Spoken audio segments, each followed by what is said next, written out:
Кейде диванда жатып теледидар көріп, бау-бақшамен айналыссам ба екен деген ойлар келеді.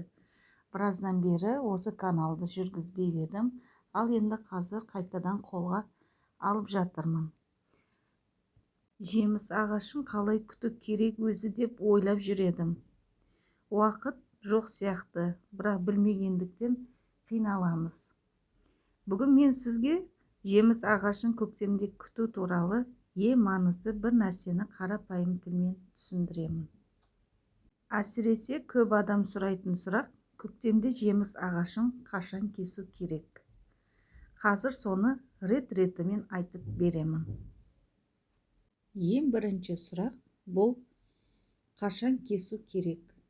Жеміс ағашын көктемде шырын жүрмей тұрып кесу керек.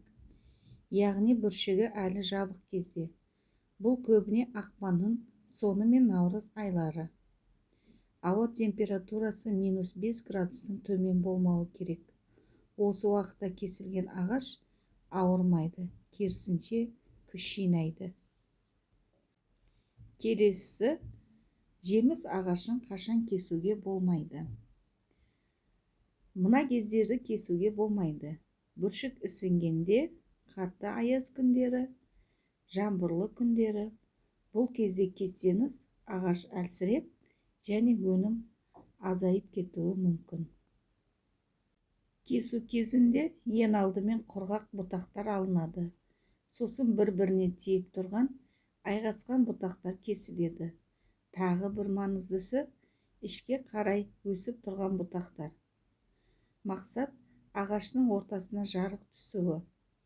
Жарық болса, жеміс те жақсы болады.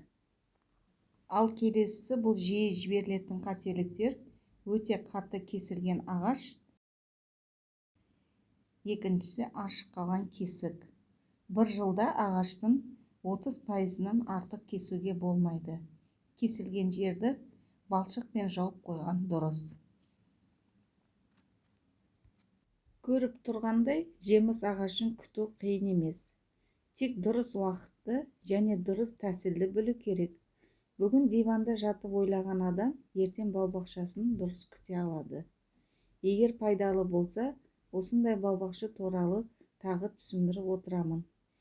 Қаласаң келесі видеоларда жеміс ағашы неге жеміс салмайды деген тақырыпта шығарамын. Жақсы кесілген ағаш бұл жеміске толы болады. Дұрыс уақытта және дұрыс тәсілмен кессеңіз, жеміс ағашы жақсы өнім береді.